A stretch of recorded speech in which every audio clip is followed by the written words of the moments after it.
বন্ধুরা, আবারও চলে গেছিলাম নার্সারিতে বেশ কিছু গাছ কিনতে। তো চলো তোমাদের সাথে শেয়ার করি কি কি গাছ আমি কিনেছি। তবে আমি কিন্তু শুধুমাত্র চন্দ্রমল্লিকা গাছই কিনেছি। চলো একটা একটা করে দেখাই তোমাদের। এখানে যেটা নিয়েছি হোয়াইট কালারের, এটা কিন্তু খুবই মিষ্টি একটা কালার, এর মাঝখানে একটু হলুদ রয়েছে আর এর পাপড়িটাও দেখতে খুব সুন্দর। এরপর নিয়েছি একটা লাল রঙের চন্দ্রমল্লিকা, এর মাঝখানে রয়েছে একটু হলুদ আর সবুজের সংমিশ্রণ একটা রং, আর এর পাপড়ির মধ্যেও রয়েছে কিছুটা হলুদ রং। এরপর নিয়েছি একটা সুন্দর দেখে কমলা রঙের চন্দ্রমল্লিকা, এর কালারটাও দেখে যেমন সুন্দর, এর সাইজও কিন্তু খুব বড়। এরপর নিয়েছি এই চন্দ্রমল্লিকা, এটাও কিন্তু সেই কমলা রঙের মতনই সাইজ হবে, আর এর কালারটা পিঙ্ক নয়তো একটু পিচ কালারের হবেই।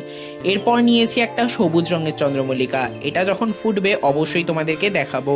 আর এই যে দেখতে পাচ্ছ এই চন্দ্রমল্লিকাটা, এটা কিন্তু আমাকে ফ্রিতে দিয়েছে নার্সারি থেকে, যেহেতু আমি 5টা চন্দ্রমল্লিকার গাছ কিনেছি। আর এগুলো যখন বসাবো তার ভিডিও কিন্তু চ্যানেলে অবশ্যই আমি শেয়ার করব।